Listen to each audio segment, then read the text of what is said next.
Est-ce qu'on est prêt pour la deuxième partie?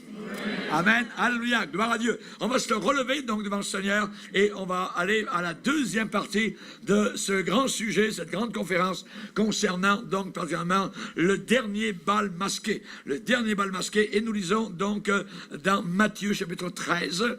Matthieu chapitre 13, notre texte de base, alléluia, notre tremplin pour aller plus loin dans, je dirais, la piscine de la vérité. Et nous allons relire Matthieu 13, verset 14. C'est Jésus qui parle lui-même et qui dit « et pour eux ». Donc pour eux, parce qu'un peu plus tard, il va dire « pour vous ». Pour eux s'accomplit cette prophétie d'Ésaïe. Vous entendrez de vos oreilles et vous ne comprendrez pas. Vous regarderez de vos yeux et vous ne verrez point. Car le cœur de ce peuple est devenu insensible. Ils ont endurci leurs oreilles et ils ont fermé leurs yeux de peur qu'ils ne voient de leurs yeux, qu'ils n'entendent de leurs oreilles, qu'ils ne comprennent de leur cœur, qu'ils ne se convertissent et que je ne les guérisse. Mais heureux sont vos yeux parce qu'ils voient, alléluia, et vos oreilles parce qu'elles entendent. Je vous le dis en vérité, beaucoup de prophètes et de justes ont désiré voir ce que vous voyez et ne l'ont pas vu, entendre ce que vous entendez et ne l'ont pas entendu. Amen. Seigneur, nous sommes devant toi. Nous te bénissons pour la lecture des Saintes Écritures. Nous te bénissons pour le privilège merveilleux que nous avons de nous retrouver tous ensemble, Seigneur.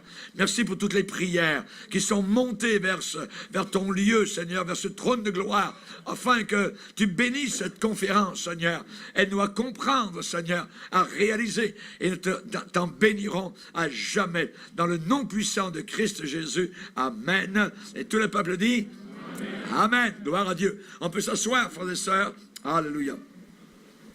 Le dernier bal masqué, nous parlons particulièrement donc des masques, nous parlons donc de discernement et nous parlons particulièrement donc non pas ce que nous voyons à l'extérieur, non pas ce qui est visible, non pas ce qui est en surface, non pas ce qui est la façade ou la vitrine, l'apparence, mais nous sommes intéressés par ce qui est derrière, par ce qui est dessous, je dirais, ce qui est caché, hein, sous la couverture, à l'intérieur, sous le masque.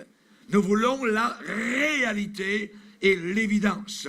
Et c'est la raison pour laquelle Jésus a parlé à des gens religieux et leur a dit, vous paraissez très beaux, magnifiques à l'extérieur, hein, mais au-dedans, eh bien, c'est autre chose.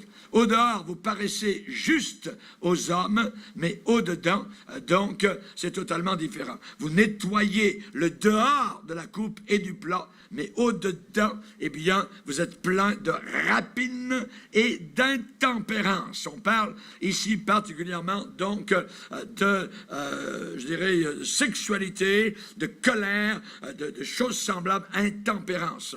Et évidemment, on a besoin d'évaluer, on a besoin, nous, de ne pas nous faire prendre. Un des premiers signes de la fin des temps, Jésus a dit que personne ne vous séduise. Il n'a pas parlé en premier de tremblements de terre, des tsunamis, des guerres et bruits de guerre. La première chose, la séduction.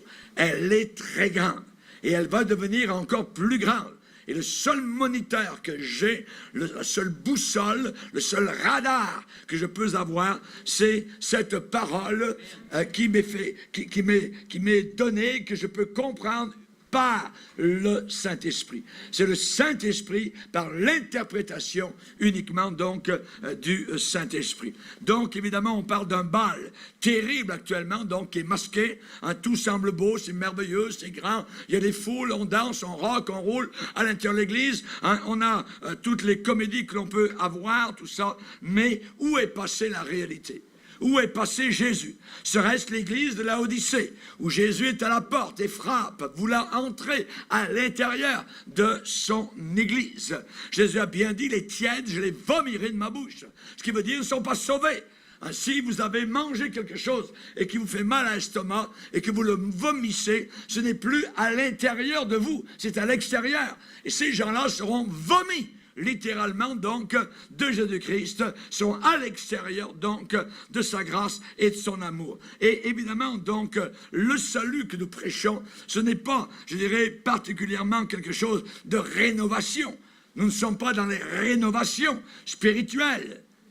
Absolument pas. Voyez, aujourd'hui, ce qui est annoncé, c'est le rafistolage. Voyez, nous annonçons un changement complet, radical, une création nouvelle. Oublie le passé. Voyez, on parle d'un vin qui est nouveau et qui est mis dans des outres nouvelles. Dans des nouvelles outres.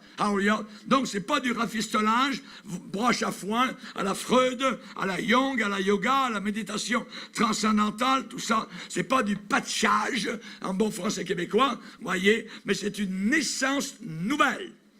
C'est autre chose. C'est une naissance nouvelle. Si un homme ne naît pas une deuxième fois, il ne peut pas entrer dans le ciel. Donc, ce n'est pas dire, si tu vas à l'église, ça n'a rien à voir. Tu peux aller à l'église pendant 100 ans et aller en enfer. C'est pas ça. Il faut naître de nouveau. Et il faut absolument passer par la nouvelle naissance. Et cela vient uniquement par la repentance quand on vient à la croix du calvaire et qu'on se reconnaît pécheur. Vous savez que l'enfer possède des doctrines. L'enfer possède des enseignements. L'enfer possède des arguments pour ces derniers jours. Que Dieu préserve notre jeunesse. Imaginez, la Bible nous parle doctrine de démons. Les démons enseignent, voyez, par l'hypocrisie. L'hypocrisie de faux docteurs. Voyez. Des docteurs qui sont faux, qui sont hypocrites, voyez, qui jouent un jeu, qui ont un masque. La Bible a des expressions très fortes. Doctrine de démons, esprit séducteur, hypocrisie de faux docteurs. Et Paul va dire, puisqu'ils n'ont pas reçu l'amour de la vérité. Puisqu'ils n'ont pas reçu l'amour de la vérité. C'est pas une histoire, un pasteur Bourget est trop dur, tout ça. Non, non. Jamais de la vie. Je serai jamais assez dur pour dire la vérité, pour déclarer le conseil de Dieu. Voyez? Puisqu'ils n'ont pas reçu l'amour de la vérité. La vérité doit être aimée, recherchée, chérie, absorbée, aimée, mangée. C'est la vérité qui nous libère et non pas l'erreur. Voyez. Puisqu'ils n'ont pas reçu l'amour de la vérité pour être sauvés. Alors ils périssent, ils périront. Aussi Dieu leur envoie, Dieu, imaginez, leur envoie, c'est un jugement, une puissance, une force d'égarement. Ce n'est pas une petite affaire, c'est un courant devant lequel vous n'arrivez pas à résister, vous êtes emporté, puisque vous n'avez pas reçu l'amour de la vérité. Alors Dieu lui-même envoie un courant puissant d'égarement pour que ces gens-là croient à quoi? Au mensonge. Ici-bas sur terre, on croit ou bien à la vérité, ou bien on croit au mensonge. Mais les gens sont des croyants. Oh, il n'y a pas de Dieu. Eh bien, tu es un croyant qu'il n'y a pas de Dieu. Tu crois qu'il n'y a pas de Dieu. Tout le monde est croyant en quelque chose. Vous voyez? Donc, ou bien je crois à la vérité, ou bien je crois au mensonge. Il est dit, afin que tous ceux qui n'ont pas cru à la vérité et qui ont pris plaisir à l'injustice soient condamnés. C'est grave. La véritable famille de Jésus-Christ sur terre possède un véritable sens de direction qui vient d'en haut. Nous avons une boussole, nous avons un radar spirituel, nous avons le télescope de Dieu. Alléluia. Et nous voyons au-delà des étoiles. Alléluia. Et nous voyons les faux prophètes. Et nous discernons le vrai du faux, le semblant du réel. La véritable famille de Jésus-Christ sur terre, elle est protégée, elle est gardée. Alléluia. Par cette parole. La parole de Dieu nous éclaire. Il n'y a rien d'autre que la parole de Dieu. Si tu n'aimes pas suffisamment la parole de Dieu, alors tu n'aimes pas beaucoup Dieu. Dieu est lié à cette parole. Et c'est cette même parole que nous retrouverons là-haut dans la gloire. Et c'est elle qui va nous juger. Cette même parole, tu vas la retrouver. Imaginez. Et alors, je dois faire bien attention à ce qu'elle déclare. La véritable famille de Jésus sur la terre, elle est rassurée, elle est assurés, je dirais même par l'esprit de vérité, qui nous conduit dans toute la vérité. Wow, pousse pas, voyez, pasteur, hein? Le Saint-Esprit te conduit dans toute la vérité. Mais tu ne sais pas que tout le monde a sa vérité. Ah, voilà le venin de Satan. Les rationalistes, on rationalise aujourd'hui. Mais ma Bible me dit que le Saint-Esprit nous conduit dans toute la vérité. Et sans ce véritable sens de direction du Saint-Esprit, je vous assure que ça sera la chute pour vous, l'échec, l'égarement, la défaite continuelle. Et vous serez victime de cet égarement de votre âme, ce fourvoiement. Aujourd'hui, particulièrement avec toutes sortes d'évangiles, l'évangile de prospérité, ou d'autres choses, on vous fait croire que vous allez pouvoir maigrir par la puissance du Saint-Esprit. N'importe quoi, voyez. Les gens croient ça. Nos pauvres chrétiens, voyez, niaiseuses, croient n'importe quoi. Il suffit de mélanger quelques versets, tout ça, et les gens croient tout. Ils sont crédules. Par exemple, aujourd'hui, avec le clin d'œil que l'Église évangélique fait au catholicisme, l'Église est en grand danger. En très grand danger. Quand vous avez cette Église catholique qui est apostate, évidemment, et qui, par exemple, vous enseigne de parler aux morts, de prier les morts. C'est quelque chose de terrible de parler aux morts. En réalité, nous sommes en train actuellement de faire un cours sur la mort. Nous allons bientôt aborder, évidemment, donc, le sujet donc, des esprits des morts, ce qu'ils font, où ils sont, et ainsi de suite. Mais j'aimerais vous dire que, simplement, dans la parole de Dieu, on nous interdit de parler aux morts. Ouais, mais c'est ma maman. C'est mon grand. Laisse faire ta maman. Voyez. Lisez avec moi Lévitique.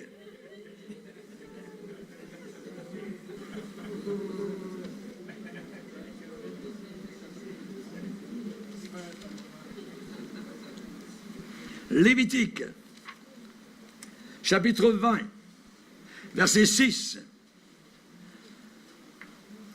Le Seigneur dit, si quelqu'un s'adresse aux morts, ça veut dire parler aux morts et aux esprits, pour se prostituer après eux, Dieu déclare formellement, je tournerai ma face contre cet homme, je le retrancherai du milieu de son peuple. Si quelqu'un s'adresse aux morts et aux esprits, quand vous avez une église catholique, par exemple, qui vous demande de prier des saints, ou de prier Marie, qui est morte, voyez, en réalité, ces gens-là s'adressent à des morts. S'il y a réponse, ce sont les démons qui se substituent à la personne. Les démons sont capables de prendre la voix de vos parents, de vos bien-aimés, et vous dites, oh, mon grand-père m'est apparu au pied du lit, il m'a parlé cette nuit. C'est pas lui, c'est un démon. Et en attendant, tu es en train de te prostituer. Et c'est terrible. Savez-vous pourquoi le premier roi d'Israël est décédé? Il s'est suicidé lui-même. Et la réponse, on l'a dans la Bible. Lisez avec moi 1 Chronique chapitre 10. 1 Chronique chapitre 10, verset 13. Saül mourut parce que, voilà la raison réelle, parce qu'il se rendit coupable d'infidélité envers l'Éternel, dont il n'observa point la parole, et parce qu'il interrogea et consulta ceux qui évoquent les morts. Il ne consulta pas l'Éternel. Aussi l'Éternel le fit mourir et transféra la royauté à David, fils d'Isaïe. Donc, on voit la raison pourquoi Dieu haït tellement la prière aux morts. Et vous avez une église entière, mondiale, catholique, qui se dit chrétienne, et qui maintenant courtise d'un côté les chrétiens évangéliques, de l'autre côté les musulmans. Nous sommes rendus à un point inimaginable. Le pape François continue sa campagne pour unir toutes les religions. En janvier 2016, lors de la fête de l'Épiphanie, je cite ce qu'il a déclaré. La plupart des habitants de la terre se disent être des croyants. Donc, cela devrait conduire à un dialogue interreligieux. Nous ne devrions pas arrêter de prier pour cela. Nous devrions collaborer avec ceux qui pensent différemment. Beaucoup pensent différemment, dit-il, et ont des sentiments différents. Mais cependant, ils cherchent Dieu ou le rencontrent dans des manières différentes. Mais dans cette foule, dans ces différentes religions, il existe une seule certitude, que nous possédons tous, nous sommes tous enfants de Dieu. Voilà un démon, comme une grenouille, qui vient de sortir de la bouche du pape. Voilà ce qu'il a déclaré. Dans ce même vidéo, on voit une femme bouddhiste qui est moine, lama, et qui exprime sa confiance dans Bouddha. Dans la même vidéo, on voit un rabbin juif qui exprime sa foi en Dieu. On voit dans la même vidéo un prêtre qui dit croire en Jésus. Et on voit dans la même vidéo un musulman qui déclare sa foi en Allah. Le message du pape contredit directement les paroles de Jésus. Jésus a dit, je suis le chemin, la vérité et la vie. Nul ne vient au Père que par moi. Que par moi. Timothée nous dit, il y a un seul médiateur entre Dieu et les hommes, c'est Jésus-Christ, homme. Et encore Pierre, le jour de la Pentecôte, devant des milliers de personnes à Jérusalem, déclare, il n'y a sous le ciel aucun autre nom qui a été donné parmi les hommes par lequel nous devions être sauvés. Et ce n'est pas le nom de Bouddha, ce n'est pas le nom de Mohammed, ce n'est pas le nom de Allah, c'est le nom de Jésus-Christ de Nazareth. Alléluia. Alléluia. Gloire à Dieu. Donc le pape est en train de rejeter cette notion que chaque personne donc est enfant de Dieu. En disant que chaque personne est enfant de Dieu, il rejette la notion que Jésus enseigne. Et Jésus a dit à ses opposants, vous avez pour père le diable. Il n'a pas dit, hé, vous êtes tous enfants de Dieu. Vous avez pour père le diable. Voyez, il a dit, si vous ne croyez pas ce que je suis, vous périrez tous également. Est-ce que les bouddhistes croient que Jésus est le Fils de Dieu? Qu'il est Dieu le Fils? Non. Donc ils périssent tous également. Raison pour laquelle nous avons envoyé pendant des siècles des missionnaires dans les pays asiatiques. Parce qu'ils voyaient tous ces gens, ces nations perdues. Tout d'un coup, nous, au début du 21e siècle, ils sont tous sauvés. Parce qu'il y a un fou à Rome, possédé littéralement par un esprit diabolique, qui dit que ces gens-là sont tous sauvés. Comme Billy Graham, qui dit que tous les musulmans sont sauvés parce qu'ils croient d'une manière différente. C'est abominable. Abominable. Oui. Jean l'apôtre a dit dans une épître, quiconque nie le Fils, niez le Fils. Sur toutes les mosquées du monde, vous verrez, il est écrit, et Dieu n'a pas de Fils. Et la Bible dit, quiconque nie le Fils n'a pas non plus le Père. N'a pas non plus le Père. Jean 5, 23, celui qui n'honore pas le Fils n'honore pas le Père qui l'a envoyé. Nous vivons dans un temps de séduction. Imaginez l'écuménisme. Ces pauvres petits chrétiens qui font rentrer les catholiques à la pelletée dans leurs églises. Il y a une église dernièrement, ils ont fait venir les catholiques dans leur église. Ils ont répété leur chant dans l'église évangélique. C'est abominable. Abomination. On est pareil. Mais non, c'est des gens qui ne sont même pas sauvés, qui sont là. Ils ne sont même pas passés par la nouvelle naissance. Ils prient les morts, ils croient dans Marie, voyez, ils croient dans le purgatoire, il faut faire des bonnes œuvres pour aller peut-être au ciel. C'est pas l'évangile. C'est pas l'évangile. C'est pas l'évangile. Oui. Le monde protestant n'est pas guère mieux. Il y a une femme lesbienne qui est à la tête actuellement de toute l'église protestante unie du Canada. Jordan Cantwell, elle est pasteur, voyez, et lesbienne, notoire. Elle a été élue le 13 août 2015 comme modératrice de l'Église unie du Canada. Donc, c'est le plus gros membre, je dirais la plus grosse faction protestante au Canada. Et particulièrement, la pasteur, Jordan Cantwell, elle est mariée à une diacre. Normalement, une diaconesse, voyez, qui exerce au sein de l'Église unie de Saskatoon. Les deux femmes, en plus, ont élevé une fille. Chers amis, Satan, quand vous dites « il faut être gentil, il faut être tolérant », ouais, ben vous allez tolérer le diable jusqu'à ce que vous arriviez en enfer. C'est abominable. C'est abominable. Le diable, l'enfer possède des doctrines, des enseignements pour ces derniers jours. Si vous ne restez pas collés à la parole de Dieu, à l'évangile de tous les siècles, de courant de tous les siècles, vous allez dériver. Vous allez être emportés. Si vous n'avez pas un bon pasteur qui vous dénonce les fausses doctrines, vous êtes en danger. Vous allez croire dans l'écuménisme. Voyez. Chers amis, c'est une doctrine qui nous emmène très loin du Seigneur. La Bible dit que se vantant d'être sages, ils sont devenus fous. Complètement une folie. Voyez. La prédication de la croix, prêcher la vie crucifiée, c'est une folie pour ceux qui périssent, c'est-à-dire pour ceux qui descendent en enfer. Mais pour nous qui sommes sauvés, les témoins de Jéhovah ont tordu le verset, on dit dans leur Bible, la Bible tordue, vous voyez, ceux qui sont en train d'être sauvés. Jamais de la vie. On n'est jamais en train d'être sauvé. Ou bien tu es sauvé, mais tu es perdu. Alléluia. Zachée, quand Jésus est entré dans sa maison, il était perdu. Quand il est sorti, il était sauvé. Alléluia. Il n'y a pas eu aucun moment où il a été en train d'être sauvé. La prédication de la croix est une folie pour ceux qui périssent, mais pour nous qui sommes sauvés, c'est la puissance de Dieu. Alléluia. Dieu nous guide par sa parole.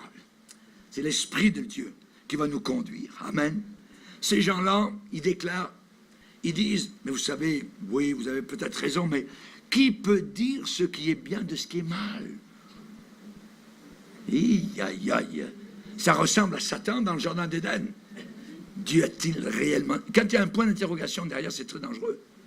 Qui peut nous dire aujourd'hui ce qui est bien de ce qui est mal? Voyez? Eh bien, la parole de Dieu, voyez, la prédication de la croix est une puissance de Dieu. Aussi est-il écrit, je détruirai la sagesse des sages, j'anéantirai, donc je pulvériserai l'intelligence des intelligents. C'est la croix qui va gagner.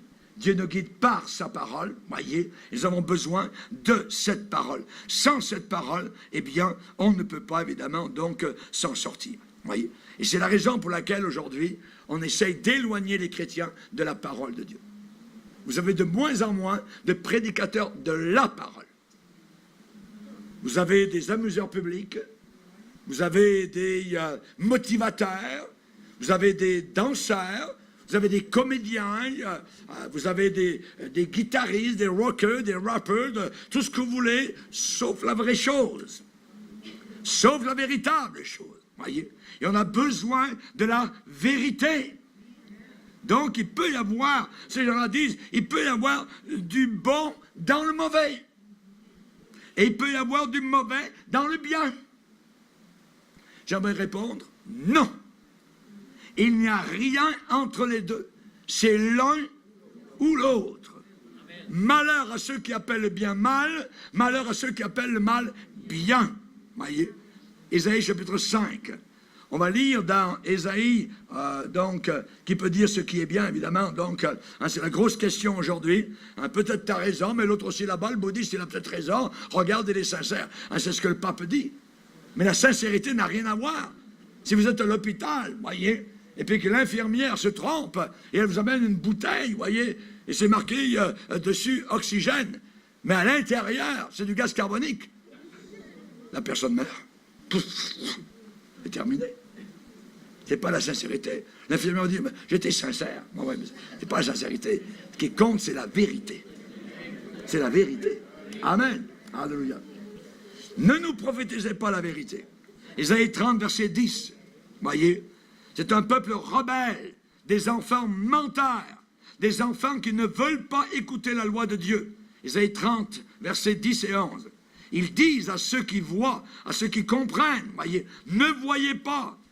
Ils disent aux prophètes véritables, ne nous prophétisez pas des vérités, dites-nous des choses flatteuses. Quand j'ai commencé à prêcher contre la psychologie à l'intérieur de l'Église, on m'a fait venir, les pasteurs m'ont rencontré. Ah ça les mordait au vif. On ne veut plus que tu prêches contre la psychologie. Il faut que tu détruises toutes tes cassettes, vous voyez, tous tes enseignements sur la psychologie. Je dis jamais de la vie. Jamais de la vie. La vérité va rester la vérité. Mais on voit, dites-nous des choses flatteuses. Dites-nous des choses flatteuses. Ne voyez pas. Aujourd'hui, nous avons un paquet de chrétiens qui sont conduits par des aveugles. Et le Seigneur dit, ce sont des aveugles, laissez-les. Ils vont tous tomber dans le fossé. Ne nous prophétisez pas des vérités, des choses droites. Ne nous prêchez pas la vérité. Dites-nous des choses flatteuses. Flatteuses. Un faux prophète.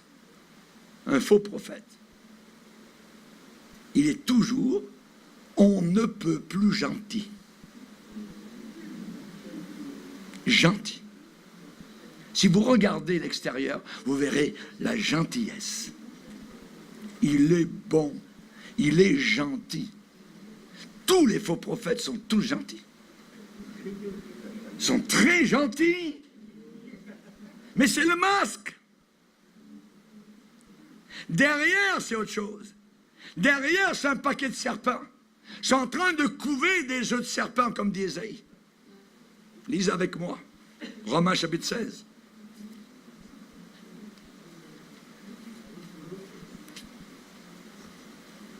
Romains chapitre 16.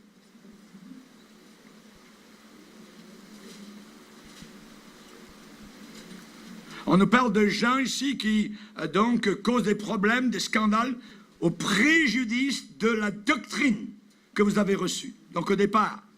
Donc, on ne veut plus la doctrine. On se rassemble, rassemblons-nous. Comme les démons vont rassembler à tous les rois Armageddon. Les démons sont très rassembleurs, voyez. Au préjudice de l'enseignement que vous avez reçu. Verset 17, éloignez-vous d'eux. Verset 18, car de tels hommes ne servent pas Christ notre Seigneur, mais leur propre ventre. Et par des paroles douces et flatteuses, ils séduisent le cœur des simplets. Seigneur, garde-moi d'être simple. Garde-moi d'être simplé comme ça. Amen. Mais il est dit ici qu'ils séduisent par des paroles douces, gentilles. Ils sont gentils. Tout va bien dans le meilleur des mondes. On va tout rassembler, toutes les églises. Oublions ce qui nous sépare. Et puis on va parler juste de ce qui nous unit.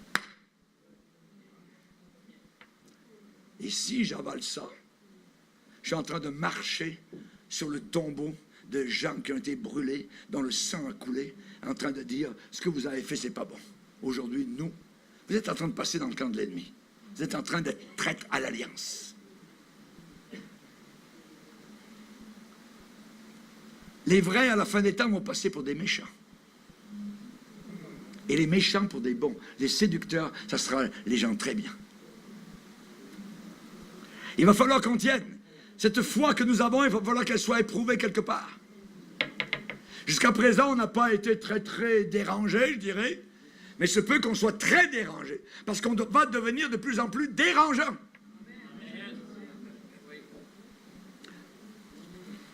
Dites-nous des choses flatteuses. Prophétisez des chimères. Ça veut dire séduction des fables. Détournez-vous du chemin, écartez-vous du sentier. Écartez-vous du sentier. On a un sentier qui est étroit, que le Seigneur nous a demandé de suivre, mais maintenant, à la fin, on nous dit, écarte-toi. Il y a des choses nouvelles. Il y a des choses, des nouveautés, voyons. L'Évangile, ça se modernise. On ne peut pas rester juste sur des vieilles choses. D'abord, tout ça, on est rendu dans les années 2000, bientôt 2020. Voyons, il faut aussi moderniser l'Évangile. Oh non, non, non, non, non, non. La Bible dit très bien, Corinthiens chapitre 15, l'évangile par lequel vous êtes sauvés, si vous le retenez tel quel. Autrement, vous auriez cru en vain. Pour rien. Chers amis, tous ceux qui disent tout est relatif. Tout est relatif. C'est très dangereux, ces gens-là. Je t'en conjure, prêche la parole. Il viendra une époque où les hommes ne supporteront plus la saine doctrine. Ouais, mais vous êtes juste un petit groupe là-bas, ça, à Chambly, ça.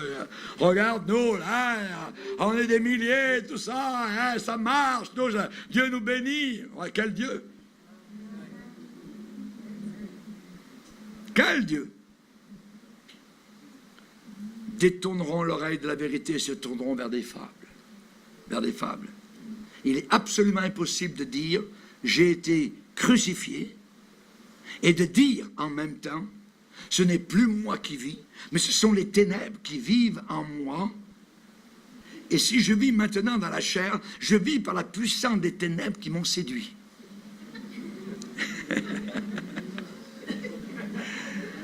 Jésus met fin à de tels arguments. Jésus prend le fouet et chasse les vendeurs du temple, de son temple. Jésus dit, tout royaume divisé contre lui-même est dévasté.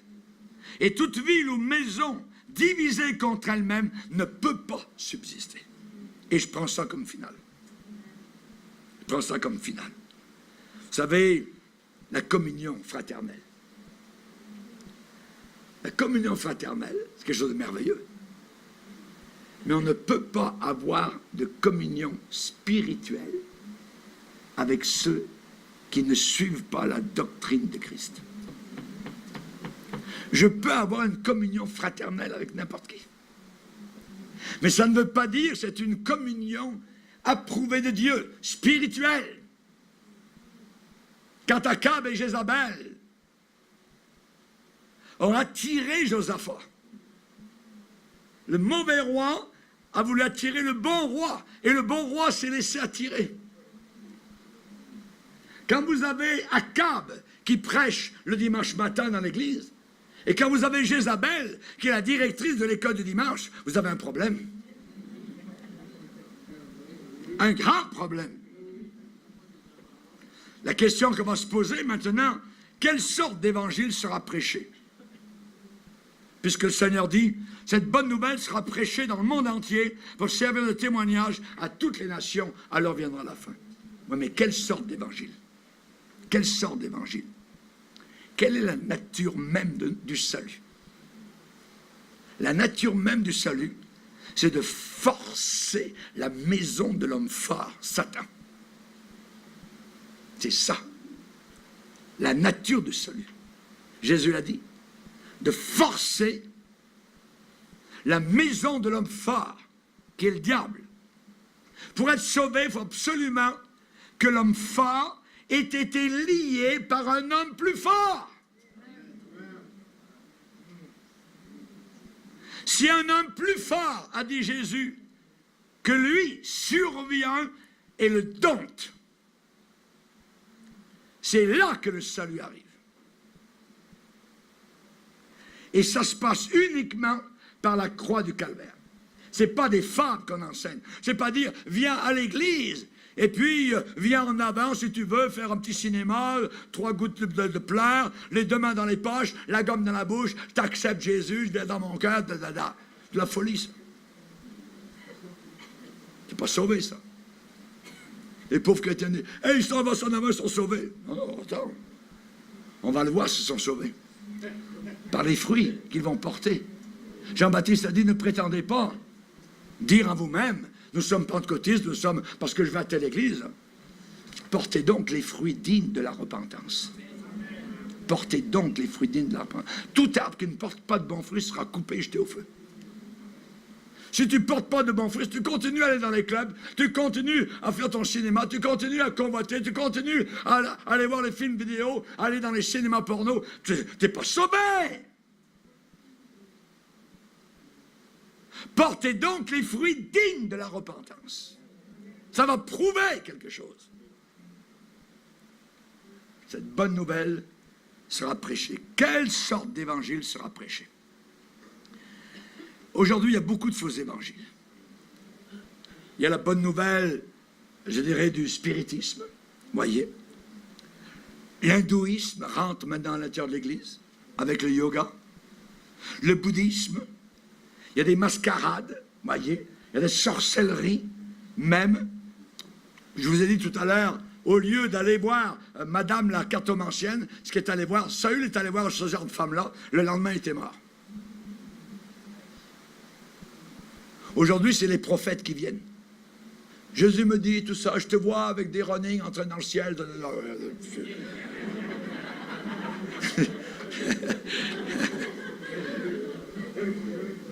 Des mascarades, la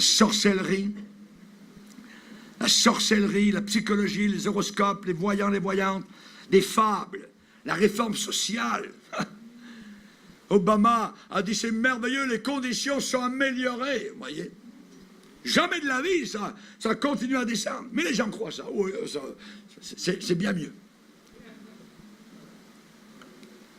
La prospérité, l'estime de soi, l'évangile de la santé mentale, les danses, dans les bras du diable, Bataclan, vous voyez, à Paris, pendant qu'ils étaient en train de chanter, c'est un groupe rock américain, et ils chantaient quelque chose comme d'aller dans les bras de Satan, je ne sais pas quoi. Ouais, kiss the devil. Ouais, ne veux-tu pas embrasser le diable? Voyez. Tout d'un coup,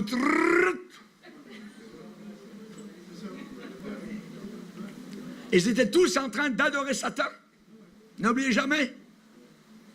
Tous les Français ont dit autour de la terre, je suis Charlie. Moi, je ne suis pas Charlie. Jamais de la vie, j'ai vu leur chose, l'abomination contre Jésus-Christ, contre le Saint-Esprit, contre le Père. C'est abominable. Abominable. Ce sont des jugements de Dieu. Actuellement, ce qu'on voit, c'est le dernier bal des finissants. Ils ne finiront pas pour aller au ciel, ils vont aller en enfer. Quand vous avez maintenant des chrétiens qui vont suivre des cours pour savoir comment guérir les gens. Des cours de guérison. Comment guérir, vous voyez? Allez demander aux apôtres s'ils ont pris des cours. Je dis, vous imposerez les mains aux malades, vous prierez pour eux, les malades seront guéris. Maintenant, on a des cours, des guérisseurs, c'est ça. On a la réhabilitation, la thérapie de groupe. Quand les assemblées ici au Canada m'ont mis dehors avec mon épouse, ils m'ont envoyé un papier, ils m'ont dit, tu pourras être rétabli, réhabilité, si tu suis une thérapie au pied d'un psychologue.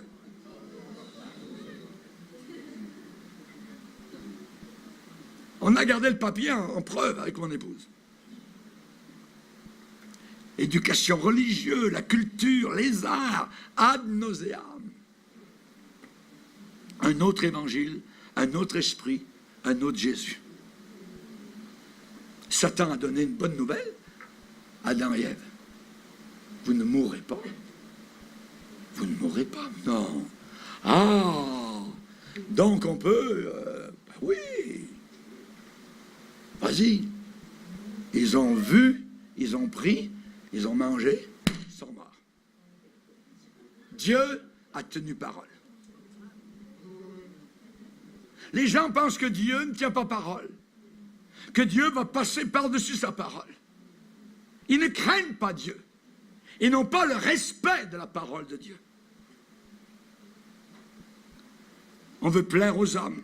Paul a dit, si je voulais encore plaire aux hommes, je ne serais pas serviteur de Dieu. Dans toute religion, c'est plaire aux hommes. Et Paul était un religieux, un pharisien, et il savait très bien. Et il voulait toujours plaire aux hommes.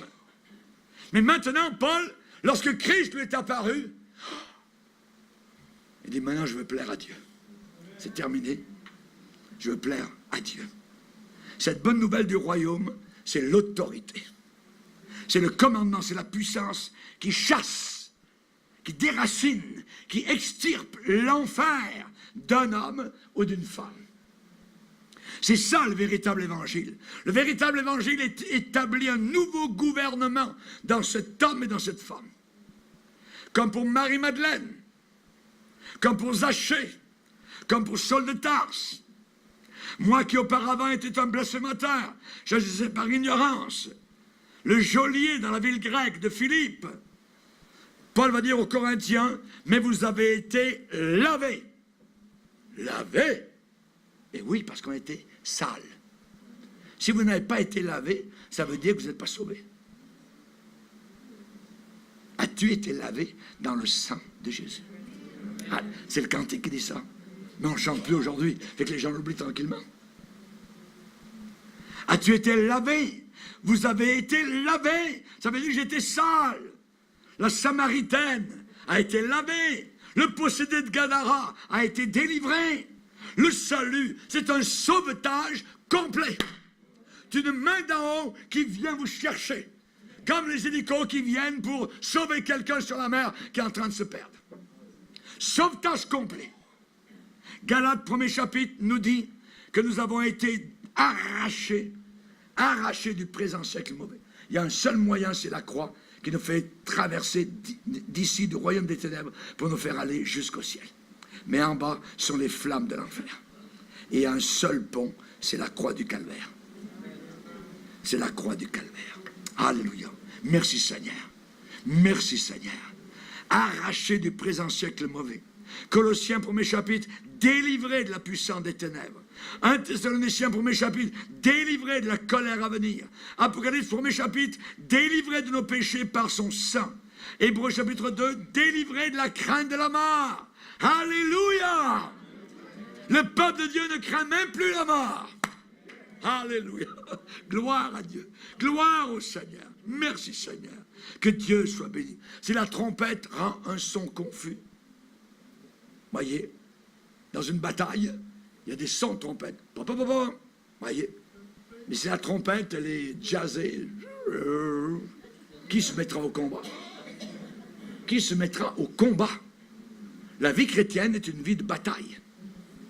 On nous décrit avec un casque, hein? Une épée. On dirait que dans beaucoup d'églises, c'est un pique-nique continuel. Les années passent. C'est pas une bataille. L'église est une garnison où on vient reprendre des forces, où on revient s'encourager, aiguiser nos épées.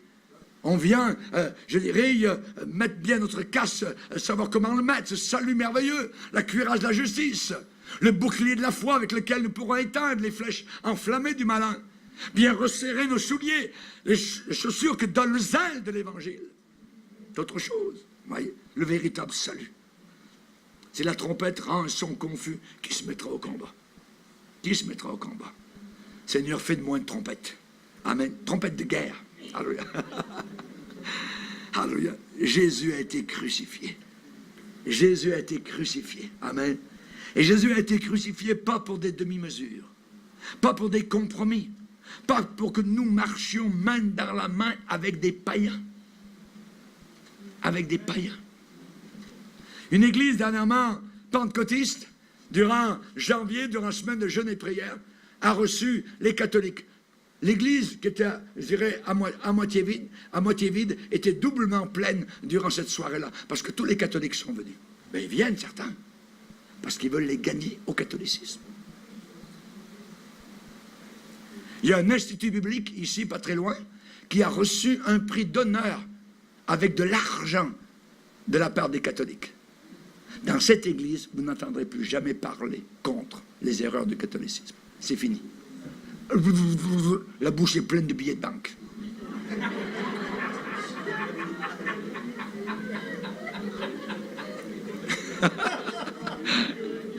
C'est fini, c'est comme ça. Un jour, le pape de l'époque était en face de Billy Graham. Il l'a pris par le collet et le pape lui a dit « Mais nous sommes frères ». Et Billy Graham, pauvre niaiseux, a dit « Oh, j'étais tellement ému ». À partir de là, dans toutes les croisades qu'il faisait autour de la terre, les catholiques étaient assis tous en avant, tout le temps.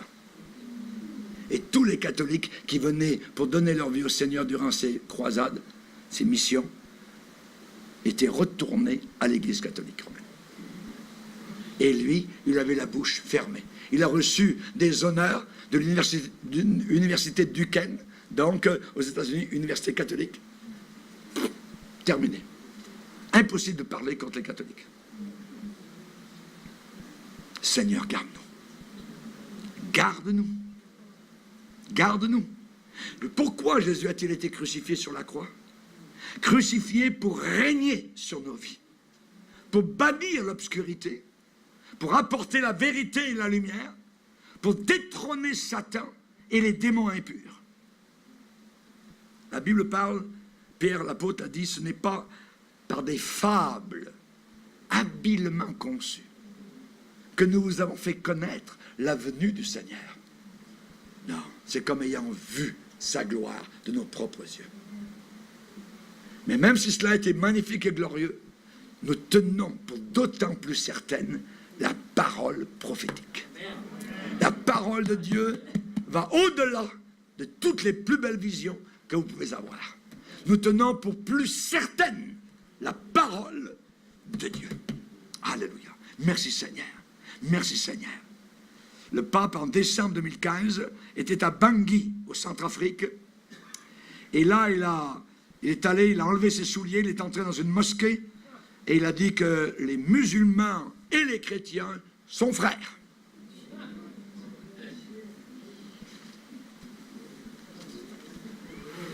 Et ils vont être mon frère quand ils croiront au même Père, qui a un seul Fils, Jésus-Christ. L'apôtre Paul a compris très bien, il a prêché le vrai évangile, pas un faux évangile, le véritable évangile. Ce que Jésus lui a donné comme mission, comme mandat sur la route de Damas, c'est de faire passer les gens des ténèbres à la lumière. Voilà le seul but de l'évangile. Et cela doit être discerné et bien compris. Notre travail, nous sommes des passeurs. Des passeurs. Il faut les faire traverser. Il faut les faire enjamber l'abîme où les flammes sont là. Il faut leur faire passer la frontière entre le royaume des ténèbres où ils sont pour les amener au royaume de la lumière. Alléluia. Tu les feras passer. Tu les feras passer. Donc tu vas devenir un passeur pour les faire passer. Pas de la Turquie à la Grèce, comme les passeurs le font, voyez. Mais vous comprenez ce que je veux dire. Les faire passer des ténèbres, du royaume des ténèbres, à un autre royaume qui est l'opposé, le royaume de la lumière. Alléluia. Attention aux séductions.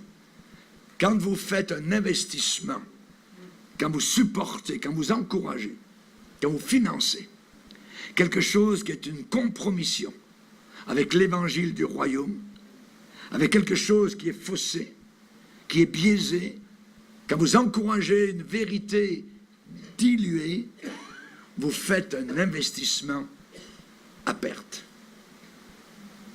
À perte. Il faut savoir discerner.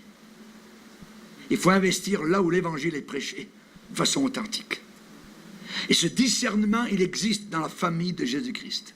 Éprouver les esprits pour savoir. Pour savoir. Et le discernement, il pénètre, il va au-delà du visible, de l'extérieur. Voyez, c'est l'intelligence du ciel qui sait où sont et où agissent ces esprits séducteurs. On a été délivrés de la puissance des ténèbres, n'oubliez pas. Et nous avons été transportés dans le royaume du Fils de son amour.